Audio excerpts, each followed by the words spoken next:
मानसिकताएं पूरी तरह से अलग हैं और समस्याएं पूरी तरह से अलग हैं।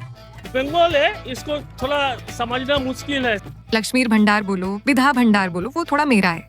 लक्ष्मीर भंडार, युवाश्री, युवा साथी, इन सबसे लोगों का मुंह बंद करने की कोशिश की जा रही है। एक पार्टी ज्यादा बुरा है और दूसरा वाला जैसे कम बुरा है। 30 साल से वोट देके आ रहा है, उसका भी नाम कटा। मेरे पति का भी कट गया है, मेरा भी कट गया है। अब लोग परिवर्तन चाहते हैं। लोग बहुत बुद्धिमान हैं और बंगाली बहुत ज्यादा बुद्धिमान है। कहने का मतलब है तो वे जानते हैं कि क्या होगा, जो भी आएगा अच्छा ही होगा।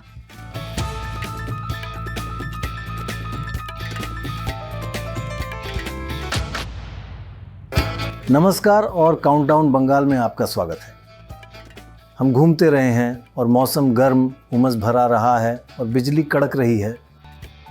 और मेरा मतलब मौसम से नहीं है, ये सच में एक बहुत तूफ़ानी इलेक्शन बनना शुरू हो गया है।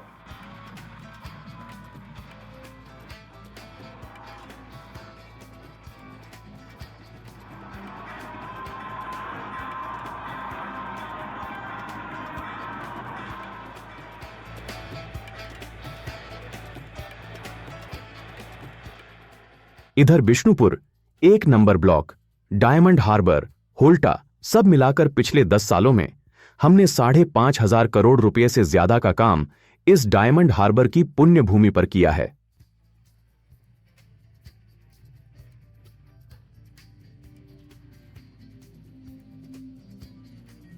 आप सबके सहयोग से सब अच्छे रहेंगे, कोशिश रखें। जय बांग्ला।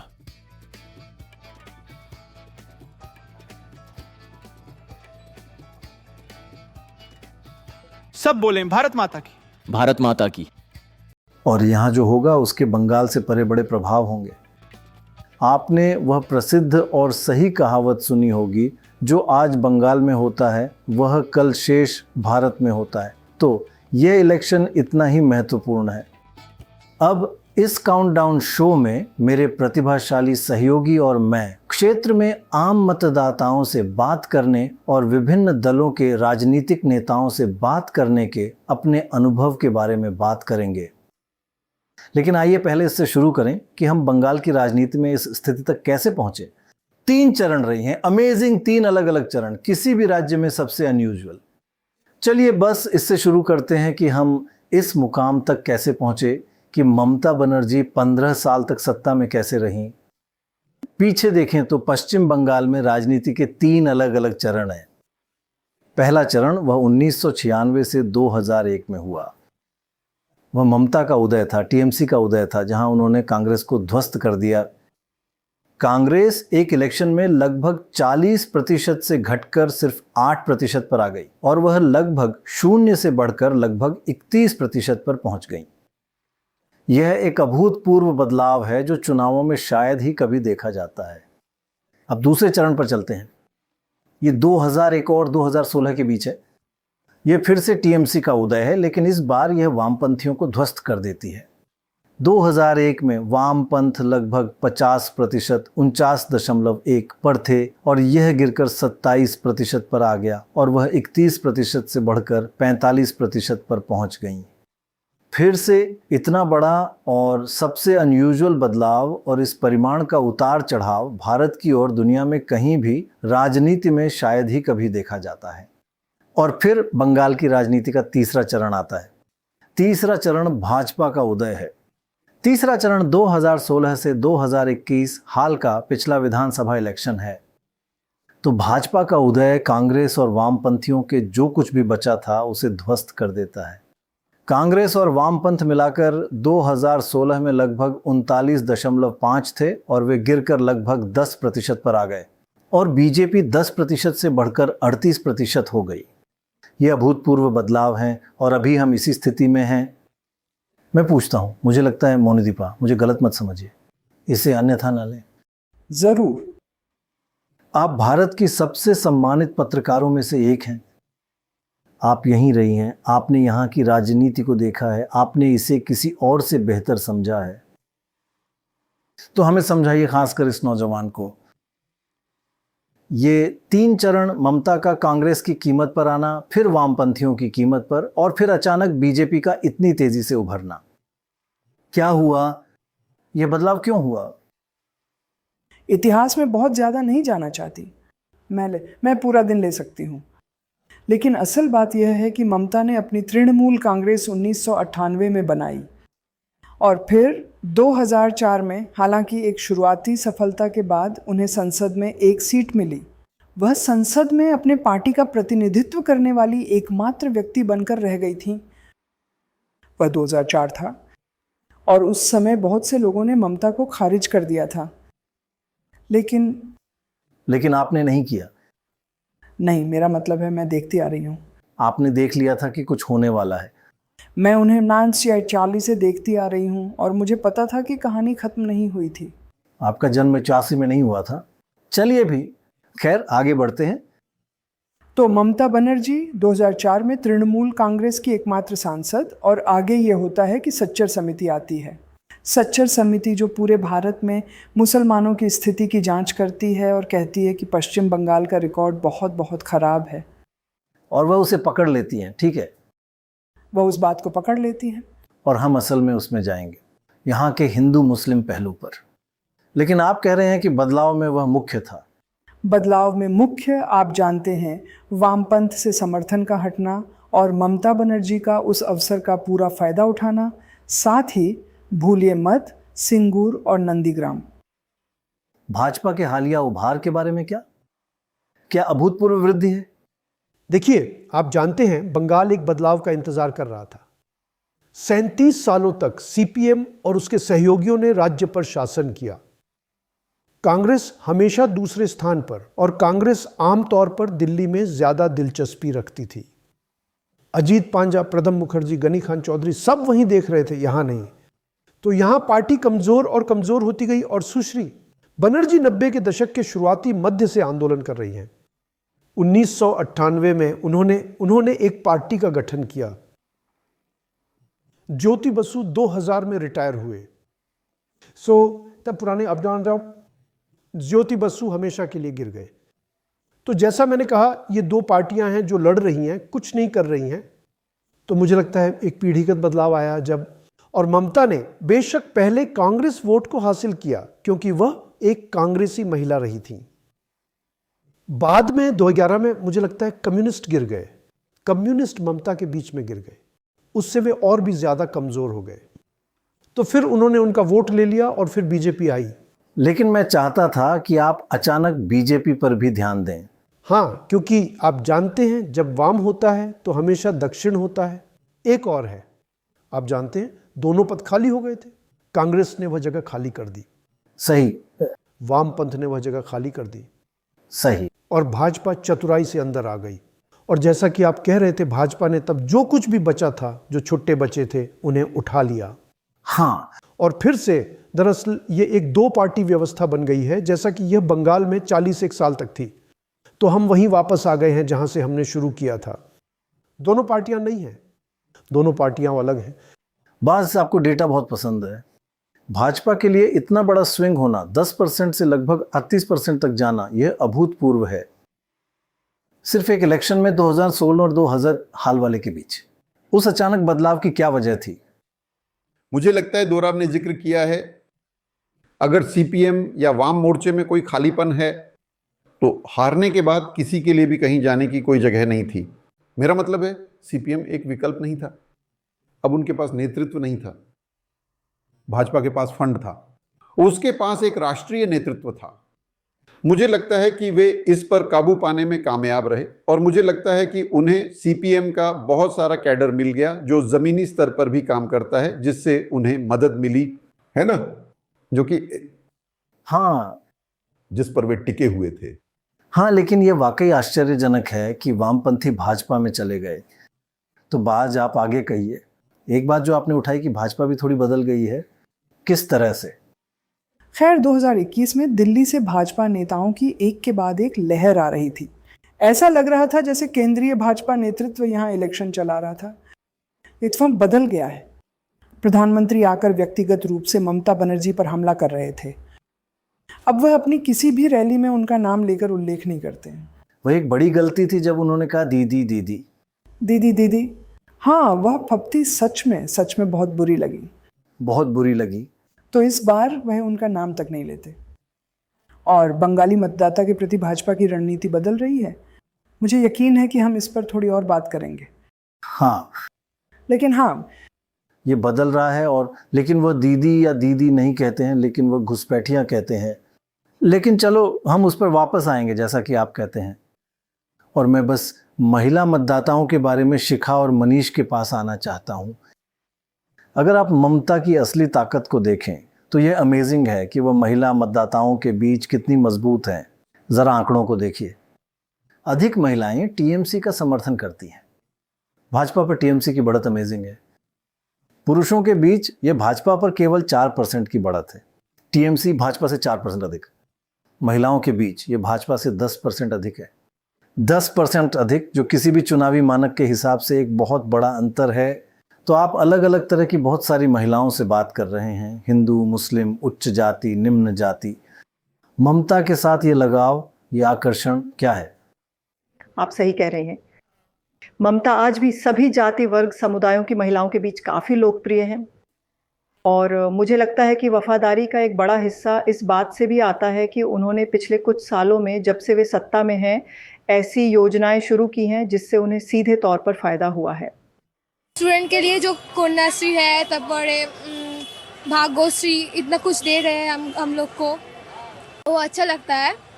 और जो हम लोग के लिए साइकिल, फ़ोन, ये सब डोनेट कर रहा है, ये सब अच्छा लगता है हम लोग को। लकी भंडार मिलता है? हाँ, मिलता है। ওর জন্যই তো পাচ্ছি এটা, ও থাকা উচিত। লক্ষ্মী ভান্ডারে টাকা পাই, সংসারে কাজে লাগে। লক্ষ্মী ভান্ডার পাই, ওই টাকাতে আমার সংসারে যেখানে লাগে আর কি সেখানে লাগাই। ভোট কাকে দেয়নি ওটা তো বলতে পারবো না, কিন্তু লক্ষ্মীর ভান্ডার দিতেছে, আমাদের উপকার হইতেছে, এইটাই বলতে পারি। उससे क्या करते हैं पैसा? কাজে লাগাই, বাচ্চাকে পড়াশোনার কাজে লাগে, আমাদের সংসারের কাজে লাগে। ভালো কাজে না, পয়সা তো আর খারাপ কাজে লাগে না, ভালো কাজের জন্য লাগে। बहुत है, हमारा लड़का को भी अच्छा जॉब मिला है, हम लोग को भी मिल रहा है, हम लोग को भी। और बीजेपी कहती है जैसे 1500 रुपए मिलती है, हाँ, वो हम लोग आएंगे तो हम 3000 रुपए देंगे। और जब आएंगे फिर मिलेगा तो देखा जाएगा। आता है तो सबे बहुत कुछ बोलता है, पहले आने तो दीजिए, उसके बाद देखा जाएगा। हमारा विधवा पेंशन मिलता है, लक्ष्मी भंडार इसका था। हम लोग को बहुत कुछ किया। क्या क्या किया आपके लिए? हम लोग को पेंशन का कर दिया, फिर वो तकलीफ में है सब कर दिया, जो कर दिया वो कर दिया। दीदी इतना मदद कर रही है तो दीदी को ही देना पड़ेगा। तो जो मदद करेगा, जो ज्यादा देगा, उसी को देंगे। क्या? हाँ, मैं तो दीदी को ही दूंगी। क्यों? लक्ष्मी भंडार देती है। लक्ष्मी भंडार देने के साथ साथ लड़कों को युवा साथी मिलता है। ये लक्ष्मी भंडार कहो, वृद्धा भत्ता कहो, हाँ ये सब, ये युवा मतलब युवक लड़कों को इस माध्यम के बाद से इनको भी पैसा दे रही हैं। ये सब हो रहा है, हमारे अकाउंट में पड़ रहा है। सो वो ओनली फॉर मेरा है और किसी का नहीं, और किसी का नहीं, वो मेरा है। तो अब मेरा मन तो खुश होगा कि मेरे 1500 रुपये मेरे अकाउंट में आ गए हैं। कन्याश्री है, और अभी अभी शुरू हुआ है, युवा साथी शुरू हुआ है। उसके बाद क्या है, वो साइकिल जो देते हैं उसको क्या कहते हैं, सबुज साथी। और भी स्कीम है यहाँ पर सरकार दे रही है, वही काफी है। मुझे याद है, मैं 15 साल पहले यहाँ आया था। एक गांव में गया और एक छोटी स्कूली लड़की ने कहा, देखो मेरे पास एक साइकिल है, और वो ऊपर नीचे चला रही थी और हमने इसे ऑन एयर दिखाया। वो बस इतरा रही थी कि उसे एक साइकिल मिली है। तो हाँ, आप सही कह रही हैं, ये बहुत समय पहले हुआ था। तो ये हुआ है। और लेकिन हम अब ये भी देखते हैं कि इन योजनाओं के लाभार्थी कुछ और चाहते हैं। हाँ, और खासकर शहरी इलाकों में और ग्रामीण इलाकों में भी लड़कियां और महिलाएं जिन्हें कुछ शिक्षा का लाभ मिला है। तो मैं कॉलेज स्ट्रीट पर एक युवा महिला से मिली और उसने कहा कि वह पिछले 10 सालों से एक शिक्षिका है, लेकिन उसे कभी स्थायी नौकरी नहीं मिली। वह हमेशा अनुबंध पर रही है। और उसने कहा, मैं भत्तों और इन सभी श्री योजनाओं से तंग आ गई हूँ, मुझे जो चाहिए वह एक नौकरी है। तो मुझे लगता है कि आकांक्षाएं बदल रही हैं। और ममता बनर्जी, अगर वह सत्ता में वापस आती है या कोई अन्य सरकार आती है, तो उसे नौकरियों के स्तर के बारे में कुछ करना होगा। लेकिन क्या आप कहेंगी कि जिस शिक्षिका से आप मिली वह एक स्थायी नौकरी चाहती है, 1500 रुपये उतने महत्वपूर्ण नहीं है, लेकिन गांव की एक महिला के लिए जिसकी पहले सच में कोई आय नहीं थी, 1500 रुपये उसके जीवन में एक बड़ा बदलाव है। हाँ, इसने उन्हें बाहर जाकर अपने ऊपर पैसा खर्च करने की एक तरह की स्वतंत्रता दी है। लेकिन बड़ी संख्या में महिलाएं शायद कुछ पैसा अपने ऊपर खर्च करती हैं, लेकिन वह परिवार के लिए होता है। तो परिवार की भी यही आकांक्षा है कि उनके बच्चों को नौकरी मिले, उन्हें बेहतर शिक्षा मिले और इसी तरह। कौन सा श्री चाहिए? उपश्री चाहिए। जो छात्र हैं उनके लिए ठीक है, लेकिन लक्ष्मी भंडार, युवाश्री, युवा साथी, इनके जरिए लोगों का मुंह बंद करने की कोशिश की जा रही है। हम हाथ फैलाकर सरकार से पैसे क्यों लेंगे? हम अपने पैरों पर खड़े होने के लिए पढ़ाई कर रहे हैं, उसके लिए सरकार को हमें नौकरी देने की जरूरत है। हम उनसे भीख लेकर पैसे नहीं मांग रहे हैं, उनके लिए सबसे पहले यही जरूरी है, शिक्षा।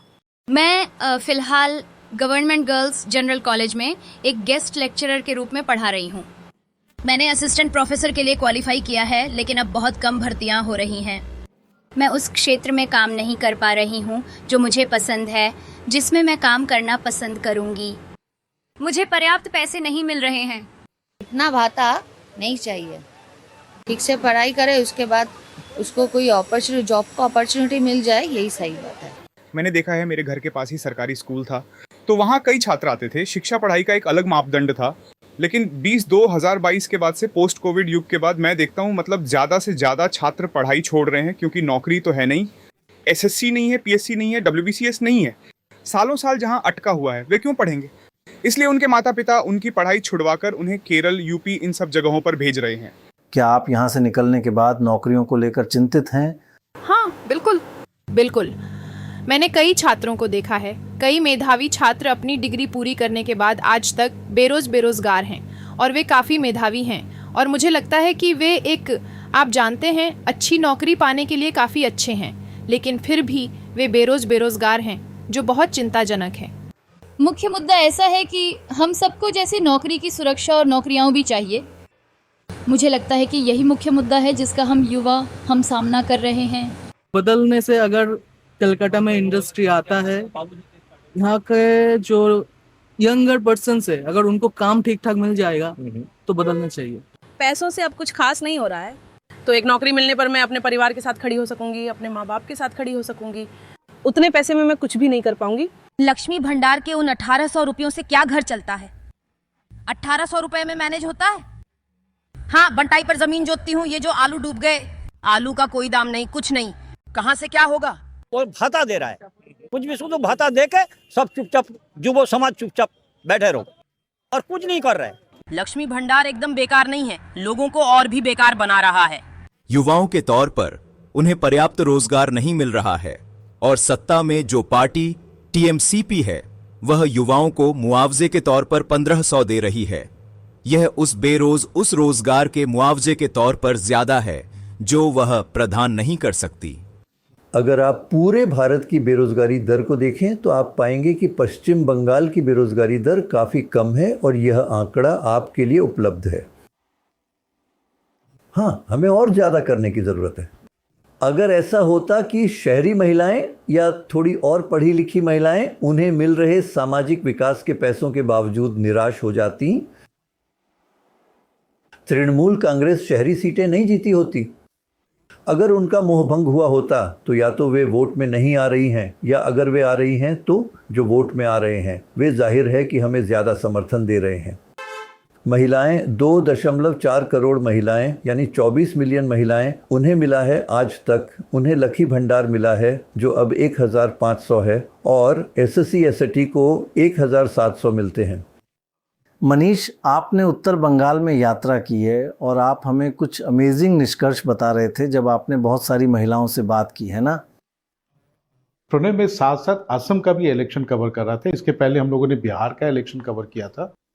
मुझे जो सबसे बड़ा चेंज ये लगा कि बिहार हो या असम में अरुणोदय स्कीम, आप जानते हैं कि वहाँ पे 40 लाख महिलाओं के खाते में 9,000 रुपये डाले गए, लेकिन वहाँ भी हमें काफ़ी बड़ा सेक्शन ये मिल रहा था कि हमें पैसे नहीं मिले हैं, या हमें पैसे मिल रहे थे लेकिन हमारा जो वोटिंग पैटर्न है उसके बेसिस पे हमें अभी किक आउट कर दिया गया है। लेकिन यहाँ जो हमने देखा, खासकर नॉर्थ बंगाल में हमें कोई ऐसा बीजेपी का भी सपोर्टर जो मिल रहा था वो भी कह रहा था कि हमारे घर में महिलाओं को ये जो लक्ष्मी भंडार है वो मिल रहा है। लक्ष्मी भंडार मुझे लगता है कि देश में एकमात्र सिंगल ऑनगोइंग स्कीम होगा जिसमें जो बेनिफिशियरी का नंबर है वो 2,40,00,000। 2,40,00,000 काफी बड़ा नंबर होता है और ये मैंने यहाँ पे डिफरेंस देखा कि यहाँ एक्सक्लूजन नहीं था। और आपने हम लोगों ने भी सभी सही हैं। हाँ, और 2000 यानी 24 मिलियन महिलाएं। हाँ, और मोदी दी हैं 2021 के चुनाव में कोरोना का सेकेंड फेज था तो मोदी दी उसमें बार बार मुझे सिलीगुड़ी के साइड नॉर्थ बंगाल साइड में भेजती थी।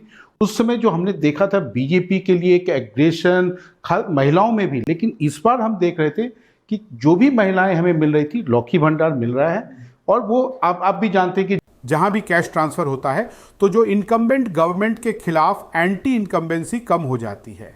लेकिन नॉर्थ बंगाल उनका एपिसेंटर है, जो उनका स्ट्रॉन्ग होल्ड है। वहां पे इस बार मैंने देखा ममता बनर्जी के लिए एक टिल्ट था। लेकिन यहाँ और मान लीजिए बिहार और असम के बीच एक मामूली सा अंतर है कि ये कुछ समय से चल रहा था, सिर्फ इलेक्शन से ठीक पहले ही नहीं। हालांकि घोषणा से आधा घंटा पहले थोड़ा बढ़ गया था, लेकिन 5 की तरह नहीं, 1000 10,000 है ना। एक और बात जो मैं आपसे करना चाहता हूं वो ये है कि इसके अलावा महिलाओं में बहुत आगे होने के, बस बंगाल में महिलाओं के मतदान को देखिए। यह राज्य ये सबसे अधिक महिला मतदान वाला राज्य है। भारत में पश्चिम बंगाल 82% महिला मतदान के साथ नंबर 1 पर है। और अगर आप सूची में सबसे नीचे देखें, मान लीजिए शीर्ष 10 राज्य ना कि बहुत छोटे राज्य, 9वें स्थान पर गुजरात 62% के साथ है, जो महिलाओं का 20% कम मतदान है की तुलना में। बंगाल और उत्तर प्रदेश 62% के साथ, तो मतदान 10% के साथ मिलकर बढ़त से फर्क पड़ता है। महिलाओं के बीच बढ़त से फर्क पड़ता है। लेकिन आप जानते हैं बंगाल, असम सहित पूरे पूर्वोत्तर में उन सभी में मतदान प्रतिशत ज़्यादा होता है। सही है, लेकिन ये बहुत ज़्यादा मतदान प्रतिशत है। और सही, अगर इस मामले में आपको किसी एक लिंग के बीच अच्छी खासी बढ़त मिलती है तो ये संयोजन है। ये आपको आसानी से, वाकई आपको आसानी से विन करने में मदद करता है। मतदान प्रतिशत इतना ज़्यादा क्यों है? मेरा मतलब है, हमने हाल ही में गांवों में महिलाओं से बात की है और वे बहुत राजनीतिक और बहुत मजबूत हैं, खासकर अब जब वे आर्थिक रूप से स्वतंत्र हैं। हमने कहा, क्या आप वैसे ही वोट करती हैं जैसे आपके पति कहते हैं? और वे कहती हैं, नहीं, बल्कि वो। और फिर वह कहता है, असल में मैं वैसे ही वोट करता हूं जैसे वह मुझे बताती है। ये बंगाल में राजनीतिक लामबंदी का इतिहास है। मेरा मतलब है, मैंने ये वामपंथियों के समय में देखा, जब वामपंथी ये सुनिश्चित करते थे कि हर कोई वोट के लिए निकले, वही चीज़ अब हो रही है। टीएमसी के कार्यकर्ता ये सुनिश्चित कर रहे हैं कि हर कोई बड़ी संख्या में वोट के लिए बाहर निकले, और साथ ही राजनीति की जागरूकता और राजनीतिक तरह का बहुत राजनीतिक राज्य। हाँ, इस राज्य में माहौल जो शायद बहुत से दूसरे राज्यों में दोहराया नहीं जाता है। बिल्कुल सही, ठीक है। अच्छा, चलिए अब महिलाओं से आगे बढ़कर इस इलेक्शन में एक और बहुत बहुत प्रमुख कारक की ओर चलते हैं, और वह है धार्मिक विभाजन। हमने सुना है कि भाजपा के कैंपेन के प्रमुख कारकों में से एक है घुसपैठिया, लेकिन ऐसा क्यों है? देखिए कि आंकड़े क्या कहते हैं। बंगाल में सबसे पहले तो मुसलमानों का प्रतिशत बहुत ज़्यादा है। आबादी का 27% मुसलमान हैं और 71% हिंदू हैं। ये 2011 की जनगणना है। अब इसका क्या मतलब है? इसका मतलब है, वास्तव में बंगाल जो एक बड़ा राज्य है में देश में मुसलमानों का दूसरा सबसे बड़ा प्रतिशत है। असम में थोड़ा ज़्यादा है, 34%, लेकिन अन्यथा अगर आप छत्तीसगढ़, ओडिशा की ओर जाएं तो सिर्फ 2%। तो बंगाल में मुसलमानों की संख्या वाकई बहुत ज़्यादा है। और इसका वोट पर क्या असर पड़ता है? ज़रा इस बंटवारे को देखिए। अलग अलग धार्मिक समूह बहुत अलग तरीके से वोट करते हैं। 2021 हाल के विधानसभा इलेक्शन को देखिए। हिंदू वोट टीएमसी को 39%, बीजेपी को हिंदू वोट का 50%, मुस्लिम वोट टीएमसी को 75% और बीजेपी को 7%। तो इस तरह के आंकड़ों के आधार पर 50% की तुलना में 7%, क्या उन्हें मुसलमानों को विन करने की कोशिश करनी चाहिए या और अधिक हिंदुओं को विन करने की कोशिश करनी चाहिए? बीजेपी की रणनीति क्या होनी चाहिए और टीएमसी की रणनीति क्या होनी चाहिए? आप जानते हैं बीजेपी ने खुद को हिंदुओं की ओर झुकाव के पार्टी पर स्थापित किया है। और सवाल यह है, भूलिए मत, आज़ादी से पहले का बंगाल एक बहुत ध्रुवीकृत राज्य था। बस बात यह है कि न तो सीपीएम ने और न ही कांग्रेस ने उसे एक बैंक के रूप में इस्तेमाल किया।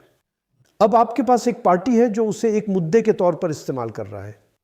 तो मुझे आश्चर्य नहीं है कि बीजेपी हिंदुओं के बीच इतना अच्छा प्रदर्शन कर रही है और टीएमसी कह रही है चलिए कम से कम मुसलमानों को तो एकजुट कर लें। तो राजनीति और विशेष रूप से चुनावों के बारे में दुखद बातों में से एक जिसे हमने इन वर्षों में देखा है, यह है कि नफरत प्यार से कहीं बेहतर काम करती है। आप संसद में जाकर किसी को गले लगा लें, स्विंग पर कोई असर नहीं पड़ता। आप या बेशक कोई, और ये दुनिया भर में हो रहा है। अमेरिका में ये घुसपैठिए अंदर आ रहे हैं, यूरोप में भी वे इसका इस्तेमाल कर रहे हैं। नफरत बेहतर काम करती है। कुछ हद तक दोनों नफरत का इस्तेमाल कर रहे हैं, या चलिए नफरत न कहें, चलिए डर कहें। ममता कह रही हैं केंद्र के कब्जा करने का डर, बंगाली की जगह हिंदी या गुजराती लाने का और इन बाहरी लोगों के आने का, यह भी डर है। तो दोनों एक तरह से, इसीलिए ये थोड़ा तूफानी कैंपेन है। ममता बनर्जी ध्रुवीकरण करने की कोशिश कर रही है, वह मुसलमानों को भड़काने की कोशिश कर रही है। ममता बनर्जी सांप्रदायिक हैं, उनका एजेंडा सांप्रदायिक है। वह अपनी तुष्टीकरण की राजनीति के जरिए मुस्लिम वोट बैंक को मजबूत करने की कोशिश कर रही है, हम नहीं है। लेकिन बार बार घुसपैठिया शरणार्थी आ रहे हैं। यह एक वास्तविक मुद्दा है, लेकिन मुझे लगता है कि यह मुस्लिम विरोधी है। नहीं, हम भारतीय मुसलमानों के पक्ष में हैं, वे हमारे भाई बहन हैं। हम गैर भारतीय मुसलमानों के खिलाफ हैं जो घुसपैठिए हैं, खासकर रोहिंग्या और बांग्लादेशी मुसलमान। आप देखिए, अगर आप उन भाषणों को देखें जो बहुत भेदभावपूर्ण हैं, भाजपा नेताओं के भाषण, तो उनसे यह बहुत स्पष्ट था कि वे एक खास समुदाय को हटा देंगे। ये बहुत शुरुआती समय की बात है, जब ये प्रक्रिया अभी शुरू ही हुई थी और हमने फॉर्म भरना शुरू किया था। उस समय वे भाजपा नेता कह रहे थे 1 करोड़ लोगों को हटा दिया जाएगा। तो वे धर्म के आधार पर ध्रुवीकरण कर रहे थे। और यह साबित हो चुका है कि अगर आप मान लीजिए मालदा या मुर्शिदाबाद का डेटा देखें, जो मुख्य रूप से मुस्लिम बहुल है, और आप मामलों की संख्या देखें, तो आपके पास लाखों मामले अधिनिर्णय के लिए जा रहे हैं। मेरा मतलब है 11 लाख अधिनिर्णय के लिए। हम अपना बाप माँ, खुद का, हमारा ग्रैंडफादर, प्रो ग्रैंडफादर का सबका दिखा रहा है, फिर भी हमें डिलीट कर दिया गया। ऐसे हम कहाँ जाएंगे, किसको बोलेंगे? हमको लोग जब बोलते हैं कि आप बांग्लादेशी है, आप पाकिस्तानी है, कैसा दुख होगा आप महसूस कर सकते हैं। यहाँ कोई बांग्लादेश का वोट नहीं है। 4 पुस्तान 5 पुस्तान ब्रिटिश से अमल से यहाँ बसवास चलाता है। इन लोग का दिमाग में क्या चल रहा है क्या पता, किस लिए काटा है वो भी तो पता नहीं चला। अभी लोग बोल रहे हैं कि बांग्लादेशी रोहिंग्या। अभी हमारा 14 पीढ़ी चला गया है, शुरू से कई साल से हम लोग है, 100-200 साल से है हम लोग इस पश्चिम बंगाल में, हम लोग इंडिया में है। लेकिन अभी किस वजह से काटा क्या पता। वो बीजेपी का जो सपोर्टर है उसको बोलता है कि हाँ ये घुसपैठिया है, बांग्लादेशी है, अब उसको भगाएंगे, वो करेंगे, ये करेंगे। उस तो खुश है, हमारा खून खोल जाता है कि हम देश स्वाधीन के लिए हमारा पूर्वपुरुष ने जान दिया है, चंदा दिया है, श्रम दिया है, सब कुछ किया है, और हमको बोलता है क्या कि हम घुसपैठिया है। मैं एक फूल मार्केट, कोलकाता के थोक फूल मार्केट में गया था, और घुसपैठिया शब्द का इस्तेमाल इतनी बार किया गया था, हर कोई इस बारे में बात कर रहा था कि जानते हैं शायद इसमें कुछ सच्चाई है। अब पहले किसी ने यह शब्द नहीं सुना होगा, लेकिन अचानक ये एक ऐसा शब्द है जो बहुत आम हो गया है। लेकिन मैं बस ये कहना चाहती हूँ कि पता है, ममता बनर्जी और टीएमसी ने भी बीजेपी की कार्यप्रणाली से कुछ उधार लिया है। आप दीघा में एक जगन्नाथ मंदिर बना रही हैं, आप एक विशाल सांस्कृतिक परिसर बना रही हैं, तो वे विन ओवर करने की कोशिश कर रहे हैं। माँ दुर्गा, ज्यादा हिंदू, या आप इमाम को भत्ता दे रही हैं। तो मुझे लगता है कहीं ना कहीं नहीं, लेकिन वे कहते हैं कि टीएमसी का मतलब मंदिर, मस्जिद और चर्च है। तो लेकिन अगर आप सीटों को देखें, सही, लगभग 88-89 सीटें हैं जहां मुस्लिम आबादी 30% है। वे उन पर सफाया कर देती हैं, उन सभी 86 पर टीएमसी। लेकिन वे हिंदू सीटों पर भी उतना बुरा प्रदर्शन नहीं करती, उन्हें उनमें से भी 63% मिले। अब हो सकता है कि उन्होंने उसमें से कुछ खो दिया हो और इसीलिए जो कैंपेन वह इस्तेमाल कर रही है वह ये है कि ये लोग भी बाहरी हैं। आप अल्पसंख्यक समुदाय के कुछ लोगों को कॉल कर सकते हैं। बिल्कुल, खैर आप सही कह रहे हैं, क्योंकि जब आप घुसपैठिया कहते हैं तो वह बाहर से आया कोई व्यक्ति होता है, लेकिन वे भाजपा सिर्फ ही मुस्लिम घुसपैठियों की बात कर रही है। हाँ, दूसरे और उनका बचाव ये कहना है एक हिंदू हैं। नहीं, तुम घुसपैठिए हो। हिंदू भी घुसपैठिए हैं। मेरा परिवार 12 साल से आया था, तो क्या मैं हिंदू होने के बावजूद भी एक घुसपैठिया हूं? नहीं, क्योंकि मैं मुसलमान नहीं हूं, मैं घुसपैठिया नहीं हूं। आप यह कैसे तय करते हैं? हाँ, तो ममता का कैंपेन ये कहना है कि आप बाहरी लोग हैं, कि आप यहाँ ठीक इलेक्शन के समय आए हैं। यही एकमात्र समय है जब भाजपा वास्तव में प्रचार करती है। आप यहाँ आते हैं, एक बार कैंपेन खत्म हो जाता है तो आप वापस चले जाते हैं। आप यहाँ के नहीं हैं, आप एक दूसरी संस्कृति लाने की कोशिश कर रहे हैं। सारे नेता केंद्र से आ रहे हैं। हाँ, देख, हिंदू संस्कृति, तो वह उन्हें घुसपैठिए कह रही है। हाँ, अच्छा ठीक है, लेकिन हिंदू मुस्लिम से आगे बढ़कर हिंदुओं में भी काफी बड़ा विभाजन है। असल में भाजपा को अपना सबसे ज्यादा समर्थन अगड़ी जातियों से मिलता है। अगड़ी जातियों में भाजपा का समर्थन 59% है, ओबीसी में 54, लेकिन जब दलितों और आदिवासियों की बात आती है तो यह घटकर 44 पर आ जाता है। तो एक जातीय विभाजन भी है।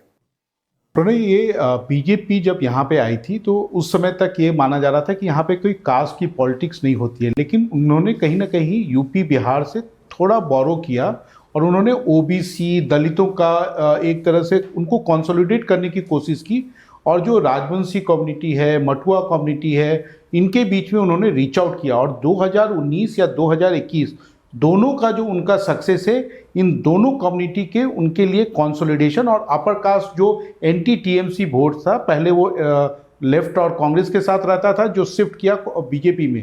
लेकिन हमने इस बार देखा खासकर नॉर्थ बंगाल में, वहाँ पे राजवंशी कम्युनिटी का काफ़ी ज़्यादा दबदबा है। कई सारे ऐसे असेंबली कॉन्स्टिट्यूएंसी हैं जहां पर उनका वोट परसेंटेज 40% तक है। लेकिन इधर के 2-3 सालों में ममता बनर्जी ने काफ़ी ज़्यादा रीच आउट किया है, उनके डिमांड्स को फुलफिल किया है, जिसके कारण इस बार उन कम्युनिटीज़ में कहीं ना कहीं बीजेपी का वोट बैंक जो कंसोलिडेशन था उसमें क्रैक दिख रहा था। बीजेपी कुछ भी नहीं किया है राजवंशी लोगों के लिए। नारायणी बटालियन करने की कोशिश थी, ठीक है, कोशिश की थी, अभी तक नहीं हुआ है। लेकिन हमारा दीदी, हमारा सरकार नारायणी बटालियन किया है, जिसका सदर दफ्तर है मैकलीगंज में।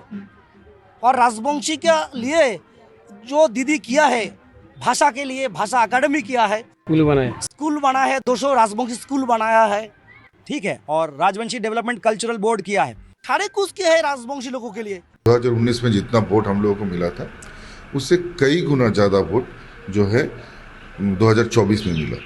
लेकिन जिस तरह से कांग्रेस और टीएमसी, सीपीआईएम और बाकी पार्टी का वोट डाइल्यूट हुआ, और उसके साथ साथ ब्यूरोक्रेटिक सबोटेज, इसके कारण से ही हम लोग को यहाँ पर पराजित होना पड़ा। और लगभग जिस तरह से इन्फिल्ट्रेशन हुआ और घोस्ट वोटर बढ़ा, यानी 2019 और 2024 इस 5 साल में लगभग यहाँ पर मुस्लिम वोट का परसेंटेज जो है 15 से 16% वोट ज़्यादा इन लोगों का हो गया। हिंदू वोट भी समान रूप से बीजेपी के पीछे नहीं है। अगड़ी जातियां बहुत ज़्यादा हैं, आदिवासी और अनुसूचित जातियां नहीं हैं। लेकिन ओबीसी वे दिलचस्प हैं। वे अगड़ी जातियों की तरह बीजेपी का उतना समर्थन नहीं करते, लेकिन फिर भी काफ़ी ठोस समर्थक हैं। उस मोर्चे पर क्या हो रहा है वहाँ ये काफ़ी जटिल है ना? यह एक बहुत जटिल मुद्दा है जो अदालत तक पहुँच गया है। तो ये बहुत सारी कानूनी भाषा है। और चलिए सीधे मुद्दे पर आते हैं। मूल बात यह है कि जो हमने 2021 में देखा वह है भाजपा की मथुआ समुदाय तक पहुँच। अब मथुआ ये समुदाय है जो एक हिंदू समुदाय है जो बांग्लादेश से बंगाल में आया है और इस जगह पर बस गया है जहां वे केंद्रित हैं और जाहिर तौर पर वोट को किसी भी चीज़ में, लेकिन आप जानते हैं 40 से 80 सीटों तक में प्रभावित करते हैं।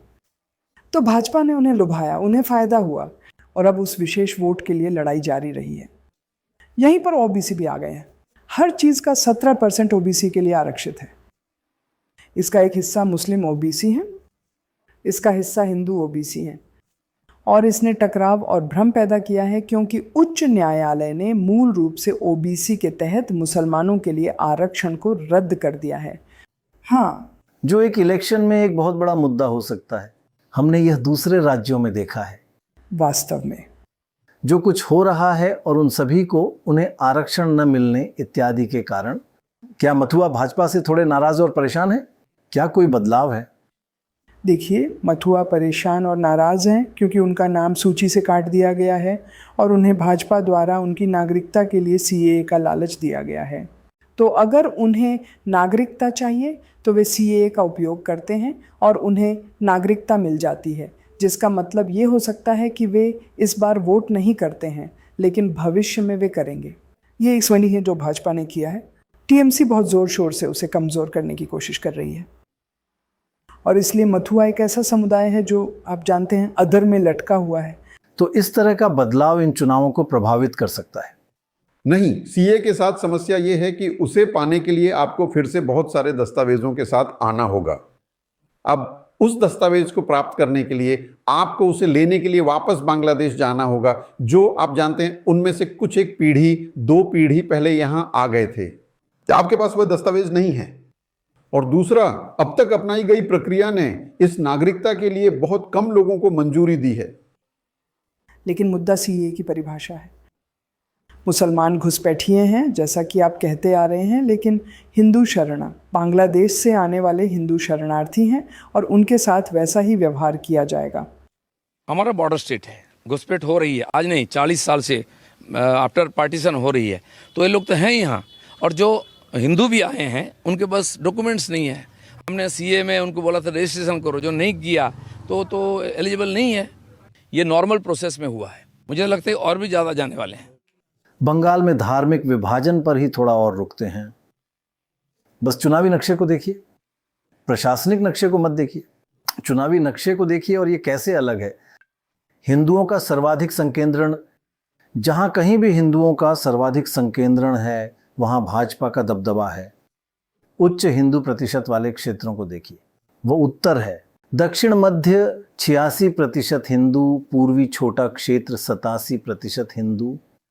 और इन 3 क्षेत्रों में पहले उत्तर को देखें, 43 सीटों में से भाजपा को 28 मिलती हैं। दक्षिण मध्य में 35 सीटों में से भाजपा को 35 में से 27 मिली और पूर्व में 16 सीटों में से भाजपा को 13 मिली।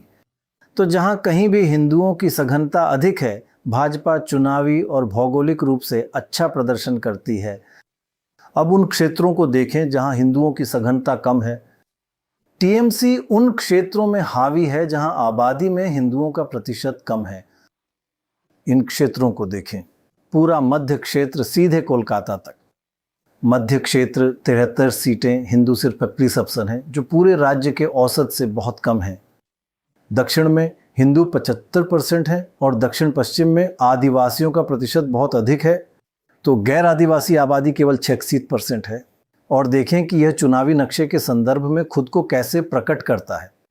उन क्षेत्रों को देखें जहां टीएमसी सबसे ज़्यादा सीटें जीतती है। मध्य क्षेत्र में टीएमसी 76 में से 70 सीटें जीतती हैं। ये एक अधिक मुस्लिम आबादी वाला क्षेत्र है और यहाँ हिंदू कम हैं। और दक्षिण में 101 सीटों में से टीएमसी 98 जीतती है, पूरा कलकत्ता और दक्षिण। और फिर दक्षिण पश्चिम में जो सबसे दिलचस्प है और लोगों ने इस पर ज़्यादा ध्यान नहीं दिया है, 26 सीटों में से टीएमसी ने 25 सीटें जीती। तो दोराब, हम प्रशासनिक नक्शों के बजाय इन चुनावी नक्शों पर साथ काम करते हैं। चुनावों को देखने का यही तरीका है ना? और इससे कितना फर्क पड़ता है? हाँ, मेरा मतलब है हमें प्रशासनिक क्षेत्रों के बजाय चुनावी क्षेत्र बनाने की ज़रूरत है, क्योंकि वे आबादी के वोटिंग पैटर्न और धार्मिक पैटर्न और आबादी के जातीय पैटर्न को दर्शाते हैं। ठीक है, तो शिखा, जिन लोगों से आपने बात की, क्या आपको उनमें यह हिंदू मुस्लिम विभाजन मिला? पार्टियों के संदर्भ में उन्हें लगा कि अगर इस बार और मुस्लिम पार्टियां चुनाव लड़ रही होती तो इससे वोट बढ़ जाता। उदाहरण के लिए इंडियन सेक्युलर फोर्स, जो जहां आप गई थी, हाँ, जिसे 2021 के चुनावों के आसपास लॉन्च किया गया था, उन्होंने एक सीट जीती थी। इस बार वे एक साझेदारी में हैं। वे सीपीआईएम के साथ साझेदारी में चुनाव लड़ रहे हैं और ये एक मुश्किल साझेदारी है, लेकिन वे सीपीआईएम के साथ मिलकर चुनाव लड़ रहे हैं। लेकिन मनीष, क्या आपने पाया कि असल में बंगाल में वे सब खुशी खुशी एक साथ रह रहे हैं? कोई वास्तविक रोजमर्रा की दुश्मनी और हिंसा नहीं है। क्या वह बदल रहा है? समाज में टेंशन है। मैं आपको उसका एक उदाहरण दूंगा। जब हम उत्तर बंगाल में थे तो रामनवमी का त्यौहार आया था और रामनवमी के त्यौहार में हम बहुत सारे बीजेपी के लोगों के साथ बैठे हुए थे। जिस तरह से लोग तलवारों और दूसरे आग्नेयास्त्रों के साथ प्रदर्शन कर रहे थे, और रामनवमी भी एक तरह से एक दिन का मैच है, लेकिन वहां उसे 3 दिन 4 दिन तक मनाया जा रहा था। तो कुछ बीजेपी समर्थकों ने कहा कि यह हमारी संस्कृति नहीं है, हमारे यहाँ पूजा होती है। गैर बीजेपी समर्थक नहीं, वे बीजेपी समर्थक हैं। मैं बहुत से लोगों से मिला जिन्होंने कहा कि वे उत्तर भारतीय त्योहार यहाँ ला रहे हैं। ये क्या है? दूसरी बात यह है, या ये उनके खिलाफ, बाहरी लोगों के खिलाफ काम करता है? भाजपा समर्थकों में एक विभाजन है कि यहाँ जो बाहरी लोग हैं, भाजपा की राजनीति के लिए भाजपा अभी भी बाहर से बहुत से लोगों को लाती है और उन पर अपनी शर्तें थोपती है, उन्हें राजनीति सिखाने की कोशिश करती है। तो बाहरी लोगों के आने को लेकर भाजपा में भी विभाजन है। भाजपा सरकार जो कर रही है वह धर्म के नाम पर उकसाकर वोट हासिल करने की कोशिश कर रही है। मतलब वे विकास के दम पर वोट नहीं ले रहे हैं, वे धर्म के नाम पर उकसाकर वोट ले रहे हैं। इस परिप्रेक्ष्य में हमारे इस पश्चिम बंगाल में सद्भाव का माहौल था। सद्भाव के उस माहौल को यह भाजपा नष्ट कर रही है। हम चाहते हैं कि इस पश्चिम बंगाल में एक साथ मिलजुल कर रहें। विकास के आधार पर होगा, विकास के आधार पर वोट होगा। जो विकास करेगा उसी का वोट, उसी का प्रतिशत ज्यादा होगा, लेकिन धर्म के नाम पर उकसाकर वोट हासिल नहीं किया जा सकता। मुझे लगता है कि अभी मुद्दा बंगाली पहचान के बारे में ज्यादा है और कैसे एक पार्टी को साफ तौर पर एक बाहरी पार्टी के रूप में देखा जाता है जो बंगाल आ रहा है, जो बंगाली पहचान को अलग थलग करने और बंगालियों से ध्यान हटाने की कोशिश कर रहे हैं।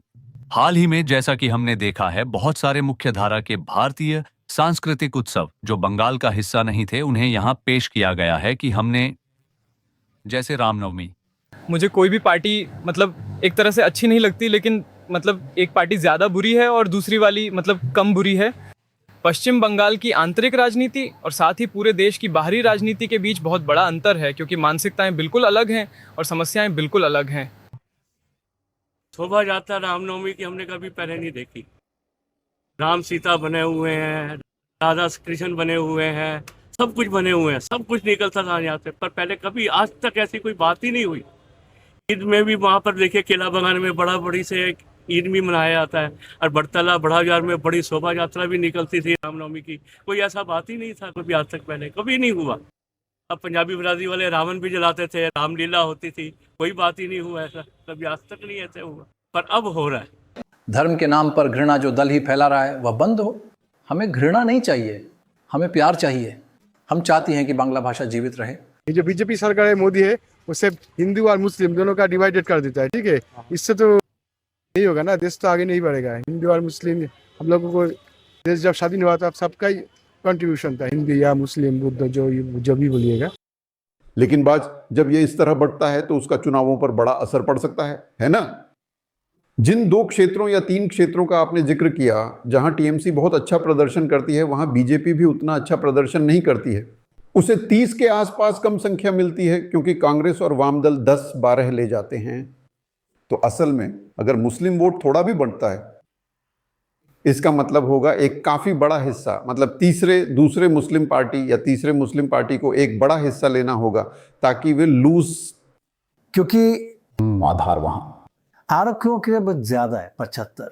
हाँ, उनके पास, हाँ, और यह 75% है और उन्हें इन क्षेत्रों में कुल वोट का 50% से ज्यादा मिलता है। सही। अगर मैं बस मनीष ने जो कहा उस पर एक बात कहूँ, और मुझे लगता है कि हमने इस पर पहले भी चर्चा की थी।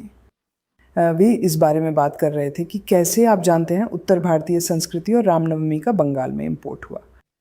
और मैं आपको बताऊंगी कि 2021 में जब इलेक्शन के नतीजे आए, उसके बाद ममता बनर्जी एक दिन बहुत गुस्से में थीं जब वह कहीं से गुजर रही थीं और कुछ नौजवान आए और उन पर जय श्री राम के नारे लगाने लगे। वह बहुत गुस्से में थी। वह अपनी कार से उतरी और उन्होंने एक तरह से उन्हें गाली दी। वह बहुत बहुत गुस्से में थी। उस समय जय श्री राम एक गंदा शब्द था। मैं कहूँगी कि तृणमूल को एहसास हो गया है कि यह एक बुरी रणनीति है और आज तृणमूल नेता बाहर तलवारें लहरा रहे हैं और रामनवमी मना रहे हैं। वे यह भी जानते हैं कि उन्हें चाहिए तो वे भी बदल रहे हैं हिंदू वोट। लेकिन मैंने ये ज़रूर देखा कि जब उन्होंने एक प्रेस कॉन्फ्रेंस की तो उसका ज़्यादातर हिस्सा हिंदी में था, भाजपा का, और कभी कभी उनके नारे भी ज़्यादातर हिंदी में थे। फिर उन्होंने 1 या 2 बंगाली नारे लगाने शुरू कर दिए। लेकिन मैंने वहाँ के बहुत सारे समर्थकों से बात की और उन्होंने कहा कि ये गलत है। उन्हें बंगाली पर ही टिके रहना चाहिए क्योंकि वे के हाथों में खेल रहे हैं। तो मुझे लगता है इसीलिए आप जानते हैं भाषा, भोजन, टीएमसी ये परिभाषित करने के लिए भोजन का उपयोग कर रही है कि एक सच्चा बंगाली क्या है, मछली। आपको पता है ये जो पूरा मामला खड़ा हुआ है क्योंकि भाजपा ने जहां वह सत्ता में है राज्य के कुछ इलाकों में मांस की सेल पर रोक लगा दी है और इसलिए वे यह कहने के लिए इन सांस्कृतिक मुहावरों का उपयोग कर रहे हैं कि बाहरी लोग अंदर आ रहे हैं। बाहरी लोग अंदर आ रहे हैं। ठीक है, चलिए आगे बढ़ते हैं। डोरा, हमें आपकी ये बात बहुत पसंद है कि आप इस पर ध्यान केंद्रित कर रही हैं कि दिग्गज कौन हैं। खैर, जैसा कि टीवी कार्यक्रम कहता है, एक बड़ी लड़ाई है। बड़ी लड़ाई ममता बनर्जी और सुवेंदु अधिकारी के बीच है। सही। पिछली बार सुवेंदु अधिकारी ने उन्हें नंदीग्राम में 2000 से भी कम वोटों से हराया था। तो ममता भवानीपुर आई और 58,000 वोटों से जीती, जो लोकसभा में 9,000 हो गया। अब सुवेंदु अधिकारी ने कहा है, मैंने आपको वहां हराया था, मैं आपको हराने के लिए भवानीपुर आ रहा हूं। तो वह 2 सीटों पर लड़ रहे हैं। मुझे लगता है कि कोई नहीं जानता कि उनकी जीत की क्या संभावनाएं हैं, लेकिन आप जानते हैं, मुझे यह भी लगता है कि जब कोई नेता आपके बगल में लड़ता है, जैसा कि मैं कहता हूं रास बिहारी, बालीगंज, एंटाली, कलकत्ता पोर्ट जैसे निर्वाचन क्षेत्र, ये सभी निर्वाचन क्षेत्र भवानीपुर के आसपास हैं। तो जब आपका नेता चुनाव लड़ रहा होता है तो आप उम्मीद करते हैं कि कुछ असर। हाँ, बेशक उनमें से कुछ सीटें टीएमसी ने 40% से जीती थीं, लेकिन फिर भी यह निर्वाह मतदाता प्रोत्साहित हैं। आप बस कहते हैं कि आप नहीं बता सकते कि कौन जीत रहा है। आप जानते हैं कि कौन जीत रहा है, आप बस हमें बता नहीं रहे हैं। लेकिन मैं आपको नहीं बता रहा हूं, यह सही है, यह सही है। अब आपने यह सही समझा। बेहतर होगा इसे जोर से न कहें। हाँ, अब सवाल 2 छोटे लड़ाकों का है। जो कभी बड़े लड़ाके हुआ करते थे, अब छोटे लड़ाके हैं, जो हैं सीपीएम और कांग्रेस। तो हम हर एक में से बस एक व्यक्ति को लेंगे। यह संयोजन। कांग्रेस में अधीर रंजन चौधरी, 5 बार सांसद लेकिन सिर्फ 1 बार विधायक। ये सभी वे लोग थे जो मंत्री पद पाने के लिए हर समय दिल्ली भागते रहते थे, क्योंकि वे वहां सत्ता में थे, वे यहां सत्ता में नहीं थे। अब वह इस बार नारायणपुर से चुनाव लड़ रहे हैं, जहां भाजपा का 13.5% का मेजॉरिटी है। और वामपंथियों की ओर, जहां हम कुछ दिन पहले जादवपुर गए थे, विकास रंजन भट्टाचार्य, इसी महीने की 4 तारीख को ही उन्होंने राज्यसभा सदस्य रहना छोड़ा और अब वह लड़ रहे हैं। और विकास बाबू के लिए टीएमसी की 18% की मामूली बढ़त है। तो विकास बाबू को इससे पार पाना है। अब भाजपा को देखते हैं। सबसे पहले दिलीप घोष, भाजपा के पूर्व प्रदेश अध्यक्ष। वह 2019 से 2040 तक सांसद थे और 16 से 19 तक विधायक थे। वह खड़गपुर सदर से चुनाव लड़ रहे हैं। वह एक ऐसी सीट से लड़ रहे हैं जहां टीएमसी के लिए केवल 2.5% का मेजॉरिटी है। और जब हमने उनसे पूछा, आप एक वरिष्ठ नेता होकर इतनी मामूली सीट के लिए क्यों लड़ रहे हैं, जबकि हो सकता था, उन्होंने कहा, यह पार्टी अनुशासन है, यही ऑफिशियल लाइन है। फिर थे मिस्टर स्वप्न दास गुप्ता, जिन्हें हर कोई जानता है, लेखक, मनोनीत राज्यसभा सदस्य, पत्रकार। वह रास बिहारी की काफी सुरक्षित सीट के लिए लड़ रहे हैं, जो फिर से भवानीपुर के बगल में है। पिछली बार टीएमसी की 17.2% की बढ़त थी, इसलिए उन्हें इस पर काबू पाने के लिए बहुत मेहनत करनी होगी। फिर रूपा गांगुली, हमारी अभिनेत्री, प्रसिद्ध रूपा गांगुली, जो एक बार राज्यसभा सांसद थीं। वह सोनारपुर दक्षिण से चुनाव लड़ रही है, फिर से 15% का टीएमसी मेजॉरिटी।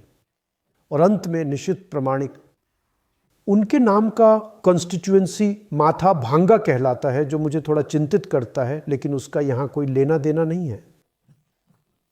मुझे उम्मीद है कि मैं उस तरफ नहीं जाऊंगा। आप उस तरफ गए, भाजपा की 12 की बढ़त है, यह दिखता है, यह दिखाता है कि आप उस तरफ गए। इस बार भाजपा की बढ़त है, वहां भाजपा की 12.5% की बढ़त है। वह पूर्व सांसद और केंद्रीय मंत्री हैं। अब चलते हैं ममता के दोस्तों टीएमसी की तरफ। कुणाल घोष बेलघाटा, वह पिछली बार केवल 42% से आगे थे। फिरहाद हकीम, हम उनके बारे में बात कर रहे थे, वे कलकत्ता पोर्ट से चुनाव लड़ते हैं, जिसमें आपका पूरा गृहनगर अलीपुर शामिल है। वह एक वरिष्ठ मंत्री और कलकत्ता के मेयर हैं। उनके पास 45% की बढ़त है, जो सच में बुरी नहीं है। फिर अभिनेत्री और टीएमसी की राज्य सचिव सायंतिक बनर्जी 22% की बढ़त। और अंत में ज्योति प्रिय मलिक, जो एक वरिष्ठ नेता हैं, 3 बार के विजेता, लेकिन वह टीएमसी से केवल 0.8% आगे हैं। तो पहले उनका मार्जिन 20% था, तो उनके लिए थोड़ा काम मुश्किल हो सकता है। और मुझे लगता है कि ये सूची यहीं समाप्त होती है। हर बंगाली एक दिग्गज है। सॉरी, माफ कीजिएगा, तो हर बंगाली एक स्टार है। लेकिन मैं तो बस कुछ को चुन रहा था। मैंने वास्तव में दिग्गजों को लिया, मैंने सुपर हैवीवेट को चुना। सुपर हैवी, हर बंगाली आप भेदभाव कर रही हैं।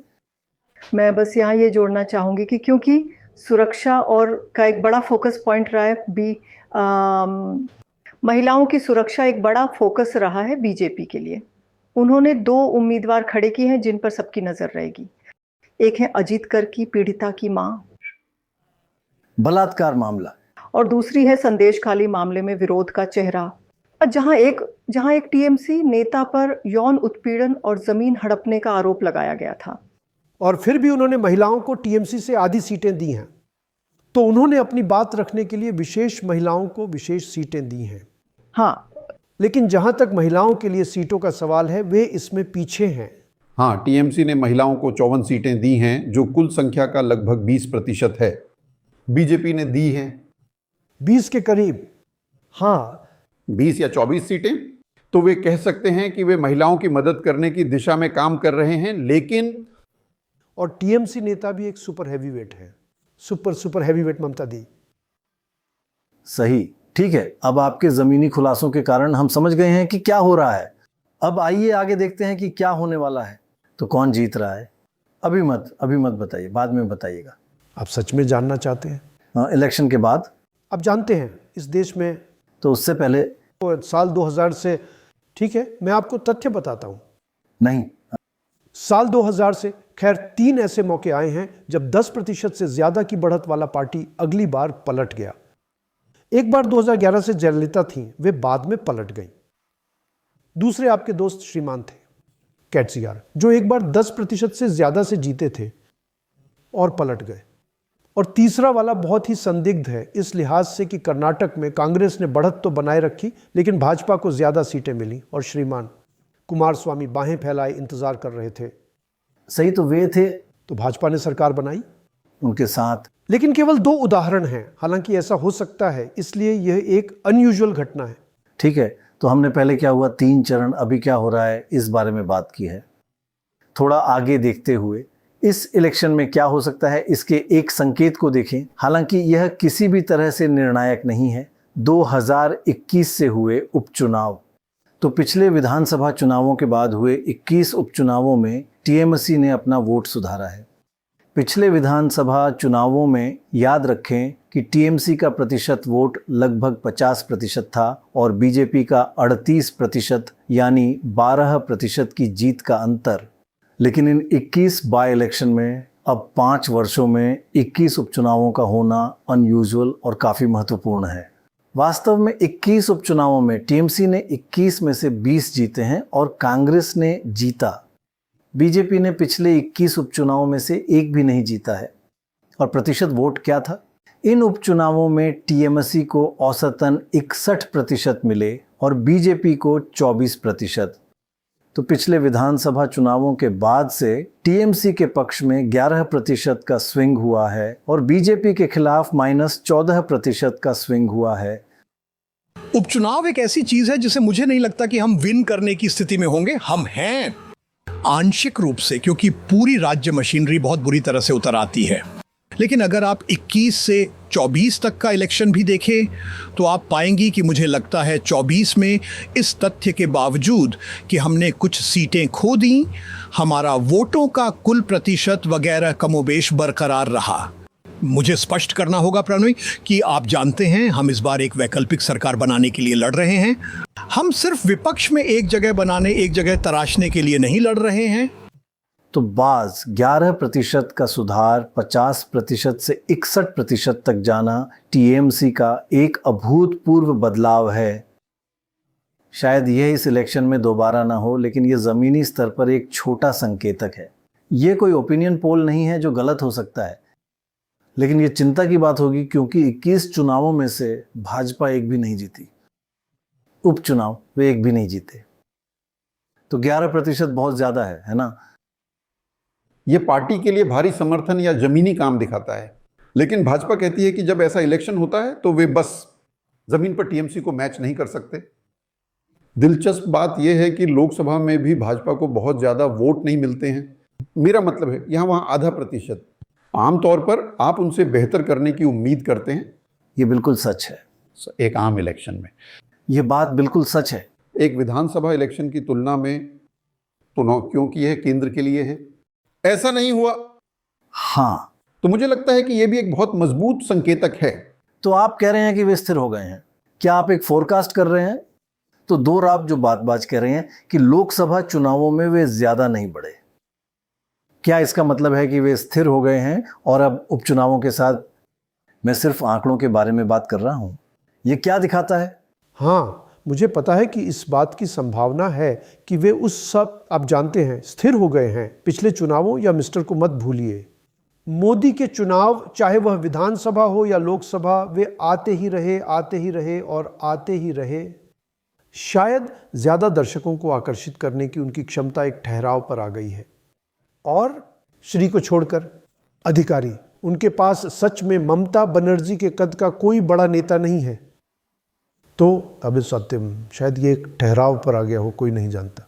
हालांकि कुछ हद तक जो सांप्रदायिकता हो रही है उससे एसआईआर, हम नहीं जानते कि ये क्या करने वाला है।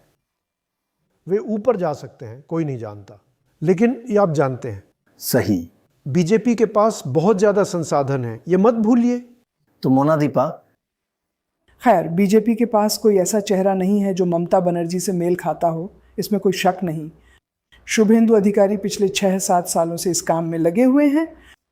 हालांकि दिलचस्प बात यह है, बीजेपी की एक बदली हुई रणनीति के हिस्से के रूप में जो हम इस बार देख रहे हैं, श्री अमित शाह वहाँ थे जब शुभेंदु नामांकन के लिए गए थे, कुछ दिन पहले, और ऐसा कभी नहीं हुआ है। कल्पना कीजिए कि गृह मंत्री शुभेंदु अधिकारी को साथ ले जाने आ रहे हैं। ये वास्तव में एक बहुत बड़ा बदलाव है नामांकन के लिए। ये बिल्कुल अलग है मिस्टर, और अभी 1 मिनट के लिए शुभेंदु से हटकर मिस्टर अमित शाह भी वो हैं जो हाल ही में बंगाल में जय श्री राम के बजाय जय मां काली कह रहे हैं। मिस्टर अमित शाह, मिस्टर मोदी, वे सभी वे जय मां काली कह रहे हैं। तो यह भी दिलचस्प है। लेकिन हाँ, शुभेंदु अधिकारी शायद फिलहाल भाजपा के लिए सबसे अच्छा दांव। ठीक है, आइए किसी ऐसी चीज के अंतिम एनालिसिस और समझ पर आते हैं जिसे देखना काफी परेशान करने वाला रहा है। शिखा एसआईआर के बारे में लंबी कतारें, शिकायत करते लोग। बेशक इसमें कोई ये एक बहुत बुरी बात है कि इसे 5 साल में करने के बजाय उन्होंने इसे 5 महीने में किया है। ये बेतुका है। मुझे लगता है कि ये वही बात है जो दोराब ने पहले शुभेंदु से अपने सवाल में कही थी कि एसआईआर करना ठीक है, लेकिन इसे ठीक से पेशेवर तरीके से 5 साल की अवधि में करें। ये 5 महीने या उससे थोड़ा अधिक तो बस हास्यास्पद है, जिससे बहुत सारी कठिनाई हो रही है। किसी ने भी वास्तव में यह साबित नहीं किया है कि यह एक पार्टी के खिलाफ है या दूसरे पार्टी के पक्ष में है। बहुत सारा संदेह है और बहुत सारे डेटा अंततः सामने आएंगे, लेकिन यह अभी तक सामने नहीं आया है, सिवाय इसके कि ऑल्ट न्यूज़ ने इस पर बहुत अच्छा काम किया है, यह दिखाते हुए कि अधिक मुसलमानों को मताधिकार से वंचित किया गया है। लेकिन कुल मिलाकर हर कोई इससे परेशान था, है ना? हर कोई इससे परेशान है। मैं यहाँ एक बुजुर्ग सिख दुकानदार से मिली जिनकी बेटी का उनका नाम मतदाता सूची में नहीं है। कई हिंदुओं ने कहा कि उनके नाम मतदाता सूची में नहीं थे, लेकिन इस मुद्दे पर अधिक मुखर समुदाय निश्चित रूप से मुसलमान हैं। अगर आप गांवों में जाइए तो आप पाएंगे कि रातों रात छोटे छोटे केंद्र लोगों ने छोटी छोटी झोपड़ियां बना ली हैं। एक आदमी वहां एक कंप्यूटर के साथ बैठा है और वह सुबह से रात तक बस नामों को शामिल करने के लिए अधिकारियों को प्रस्तुत किए जाने वाले आवेदन पत्र भरता है। और हर तरह के आरोप लगाए जा रहे हैं, हर तरह की आप जानते हैं अफवाहें फैल रही हैं, क्योंकि उन्हें लगता है कि अगर आज उनका नाम मतदाता सूची में नहीं है तो कल उन्हें सरकार के लाभों से किसी भी उदारता से वंचित किया जा सकता है। और इसलिए वह, मुझे लगता है कि उन्हें एक तरह से प्रेरित कर रहा है, उनके इस डर को बढ़ा रहा है। ठीक है मनीष, आपने कई ऐसे लोगों को मीटिंग किया है जो SIR को लेकर परेशान हैं, लेकिन ये उनके वोट को कैसे प्रभावित करने वाला है? क्या वे इसे केंद्र विरोधी या राज्य विरोधी के रूप में देख रहे हैं या सिर्फ नाराज हैं और दोनों पक्ष समान रूप से दोषी हैं? क्या इसका वोटों पर असर नहीं पड़ेगा या इसका वोटों पर असर पड़ेगा? तो प्रणय, मैंने देखा कि बिहार में भी on the eve of election, जो आप बार बार कह रहे हैं कि ये एक्सरसाइज पहले क्यों नहीं हुआ, लेकिन ये exercise on the eve of elections, अब जो अपोजिशन पार्टीज हैं, जो एंटी बीजेपी पार्टीज हैं, उनका कहना है कि इसी के लिए इसको डिजाइन किया गया है कि आपके पास अपील का टाइम नहीं हो। जैसे कि बिहार में जब ये फाइनल लिस्ट पब्लिश हुआ था इलेक्टोरल रोल, तो उस समय कांग्रेस पार्टी या RJD के जो कैंडिडेट्स थे उन्होंने उसका लिस्ट देखने का समय नहीं था, क्योंकि वो अपने टिकट में व्यस्त थे। लेकिन बंगाल में चूंकि TMC कार्डर बेस्ड पार्टी है, इसलिए TMC के कैंडिडेट्स को उतना ज़्यादा इन सभी कामों के लिए समय नहीं निकालना पड़ता, क्योंकि पार्टी देखती है। लेकिन बंगाल में क्या हो रहा है, जिनका भी नाम कटा है वो कहीं ना कहीं EC से, इलेक्शन कमीशन जो एक तरह का अपीलेट अथॉरिटी है, उससे वो लेट डाउन फील कर रहे हैं। जैसे कि मैं आपको एक सेकंड, क्या यह केंद्र विरोधी है क्योंकि इलेक्शन कमीशन विरोधी है या सभी नेताओं विरोधी है? उनको लग रहा है कि इलेक्शन कमीशन जो है वो कहीं ना कहीं बीजेपी के साथ इन कनाइवेंस है। मैं आपको एक एग्जांपल देता हूं। इलेक्शन कमीशन का एक ट्वीट आया है और उसमें EC लिखता है, ECI is straight talk to Trinamool Congress. इस बार पश्चिम बंगाल में इलेक्शन निश्चित रूप से भय मुक्त, हिंसा मुक्त, धमकी मुक्त, प्रलोभन मुक्त और बिना किसी छप्पा, बूथ जैमिंग और सोर्स जैमिंग के होगा। इसकी जो भाषा है और जिस तरीके से TMC को तृणमूल कांग्रेस से सीधी बात, तो लोगों को लग रहा है कि कहीं ना कहीं EC जो है वह एक पार्टी होकर रह गई है। मैं इलेक्शन कमीशन और SIR प्रक्रिया का समर्थन कर रहा हूं, क्योंकि मृत मतदाता, फर्जी मतदाता, दोहरी तिहरी प्रविष्टि वाले मतदाताओं और गैर भारतीय मतदाताओं के नाम सूची से हटा दिए जाने चाहिए। भारतीय को बचाना या संविधान को बचाना हमारी अनिवार्य प्रथा है। जो मतदाता अब मतदाता सूची में बचे हैं, उन्हें वास्तव में इसके माध्यम से अब अपने बैलेट के माध्यम से विरोध करना चाहिए कि ये नहीं होना चाहिए था। हाँ, हुआ उनके पड़ोसी या दोस्त या रिश्तेदार के साथ।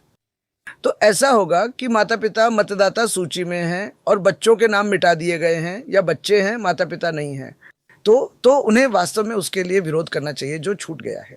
तो हम कह रहे हैं प्रतिवाद का भी वोट होना चाहिए। ये उन लोगों का एक विरोध वोट होना चाहिए जो वहां हैं, क्योंकि ये लोग बस बुलडोजर चला रहे हैं। এখানে ভোট করিয়ে কোনো লাভ হবে না, কেন সব ভোটারের নাম যদি বাদ দিয়ে দেয় তো ভোটটা করবে কি করে? ও বেচে বেচে ভোটার রাখছে। मेरे बेटे वोटर हैं, मैं वोटर हूँ, मेरे पति वोटर नहीं है, उसे हटा दिया है। हाँ, मेरा नाम काट दिया है। मेरे अर्जी बेटी के नाम काट दिए। मेरे भी वोटर हैं, मैं हूँ, वह नहीं है। 300 वोटर में 197 डिलीट। उसके बाद क्या? अब लोगों की परेशानी का कोई अंत नहीं है। कितना परेशान कर रहे हैं। पूरी SIR प्रक्रिया, उस प्रक्रिया में जो विसंगतियों या दोषों के रूप में दिखाया जा रहा है, वह वास्तव में उसी उद्देश्य के लिए डिज़ाइन की गई है, क्योंकि SIR शुरू से ही एक पक्षपातपूर्ण प्रक्रिया थी, जिसे एक इलेक्शन आयोग द्वारा सुनिश्चित किया गया था, जो बहुत ही पक्षपातपूर्ण तरीके से काम कर रहा है। और विसंगतियों और न्यायाधीन होने की पूरी धारणा ये एक यादृच्छिक पैमाने पर चल रही है। लेकिन SIR के उत्तरार्ध में हमने देखा कि मुस्लिम समुदाय और दलित हिंदू शरणार्थी समुदायों यानी मोटुआ को लक्षित करके बड़े पैमाने पर नाम हटाए जा रहे हैं। 23 तारीख तक तो अब शायद डिसाइड ना हो पाए, वोटर लिस्ट में भी आपका नाम तो शायद नहीं आ पाएगा। अब नहीं आएगा तो क्या करूँगा, वोट नहीं बदलने का, फिर बाद में देखा जाएगा वोट के बाद नाम आएगा या नहीं आएगा। मैं देखूंगा, कोर्ट में जाऊंगा, सुप्रीम कोर्ट जाऊंगा, मैंने क्या करना है, जो कुछ करना है करूंगा। मैंने कोर्ट तक भी जाने कोर्ट तक जाने का तैयार है, सब कुछ तो है मेरे पास। मेरे पति का भी कट गया है, मेरा भी गया है, मेरे देवर का गया है, मेरी जेठानी का गया है, हमारे घर के 4 वोट कट गए हैं। हाँ, तो हम सारे दस्तावेज देकर केस लगाते हैं, वोट कट जाएगा। शहर का बहुत सारा प्रॉब्लम है, ठीक है, ऑनलाइन बहुत भीड़ है, ऑनलाइन में प्रॉब्लम है। मेरा नाम कटा नहीं, मेरा वाइफ का नाम कटा। ऐसे कैसे हो गया पता नहीं, वो फॉर्म भरा था, उसका बाद वो बोला, वो स्टैम्प वाला जो कागज आया था बोला कि बाद में ठीक होगा, बाद में आया डिलीट आया, फिर वो ऑनलाइन करने के लिए बोला। लेकिन अभी जो परेशानी हो रहा है, ये तो बहुत परेशानी हो रहा है। काम धाम छोड़ के 4-5 दिन 6 दिन लगातार इसी काम में लगा रहता है, सब कुछ छोड़ दिया। ऐसा बहुत आदमी है जो लगातार 20 साल 30 साल से वोट दे के आ रहा है, उसका भी नाम कटा। ऐसा भी आदमी है। मेरी बेटी की शादी को, ठीक है, टाटा में रहती है बेटी, यहाँ पर आई है, अब यहीं पर रह रही है। बैंक अकाउंट है, आधार कार्ड है, पैन कार्ड है, वोटर कार्ड है, पीछे वोट भी दे चुकी है, पर अभी नाम नहीं। ऐसा कैसे हो गया? अब ये तो वही जानते हैं ना जो काटने वाले हैं, वो बांग्लादेशी है या घुसपैठी है, तो वही जानते हैं कि वो बांग्लादेशी है ना घुसपैठी है। मेरे बेटे बेटी बहू बेटी को कुछ ना हो, कहाँ से आए? मैं मालदा की हूँ, मेरे बेटे बेटी कहाँ से आए? मैं देश में रहूंगी, मालदा में मेरे बेटे बेटी नागरिक रहेंगे, कहाँ जाएंगे? अगर मेरे बेटे को कोई ले जाए तो क्या मैं सहन कर पाऊंगी? मेरा नाम तो ठीक है, लेकिन मेरे बेटे का नहीं है, बेटी का नहीं है, तो मैं क्या लेकर रहूंगी? तो मोनोदीपा, हमने कतारें देखी, हमने लोगों से बात की, मेरी माँ इसमें नहीं है या मेरी बेटी इसमें नहीं है, मेरे पति इसमें नहीं है, मैं किसी से मिला, बहुत ज़्यादा नाखुशी है। लेकिन ये मतदाता के व्यवहार में कैसे झलकेगा, आपको लगता है? खैर, एक बात जो बहुत साफ है वह ये है कि जो लोग बाहर रह जा रहे हैं वे वोट नहीं करने वाले हैं। तो यह चौंकाने वाली सच्चाई है, और ये कुछ ऐसा है जो होने वाला है। लेकिन उनका क्या जो वोट कर सकते हैं, और बस ये कि उनके परिवार को नहीं। बिल्कुल, तो वे, उनका व्यवहार कैसा होने वाला है, ये उन्हें कैसे प्रभावित करेगा? खैर, वहाँ 2 चीज़ें हैं जो हो रही हैं। वे या तो बहुत बहुत नाराज होंगे और भाजपा के खिलाफ वोट करेंगे, जिसे वे इस तरह की चीज़ को गढ़ने वाले के रूप में देखते हैं। अच्छा, आप जानते हैं इलेक्शन कमीशन द्वारा संचालित SIR प्रक्रिया, मेरा मतलब है, मुझे लगता है कि अगर आपके परिवार को छोड़ दिया गया है तो लगभग यही एकमात्र प्रतिक्रिया हो सकती है। तो ये एक बात हुई। मैं किसी ऐसे व्यक्ति को नहीं देख सकती जिसका परिवार छूट गया हो, जो बाहर जाकर भाजपा को वोट देगा। तो यह एक हकीकत है। यह एक बहुत ही महत्वपूर्ण बयान है। लेकिन दूसरा कारक यह है कि अल्पसंख्यक वोट पर असर पड़ा है। हाँ, हमें इसे आंकड़ों से सत्यापित कराने की ज़रूरत है, लेकिन शुरुआती संकेत यही हैं कि ऐसा है, लेकिन यह अभी तक निर्णायक नहीं है। बहुत ज़्यादा शोध किया जाना बाकी है। हम बस इतना जानते हैं कि बहुत सारे मतदाताओं के नाम हटा दिए गए हैं और मार्जिन केवल इतना ही था, लेकिन आप नहीं जानते कि कौन या क्या, जब तक आप और शोध नहीं कर लेते। माफ़ कीजिए, आप कुछ कहने वाले थे। लेकिन ये सच है कि आप जहां भी लोगों से बात करें, वे कहते हैं कि और ज़्यादा मुस्लिम पार्टियों की मौजूदगी के बावजूद अल्पसंख्यक वोट शायद नहीं बटेगा, क्योंकि SIR की पृष्ठभूमि में वे TMC के पक्ष में एकजुट हो जाएंगे। ठीक है, आपका बहुत बहुत धन्यवाद। ये बहुत दिलचस्प था, और आपने मुझे बताया कि कौन विन करने जा रहा है। क्या मैं उन्हें बता सकता हूँ? मैं यह करूँगा चुपचाप।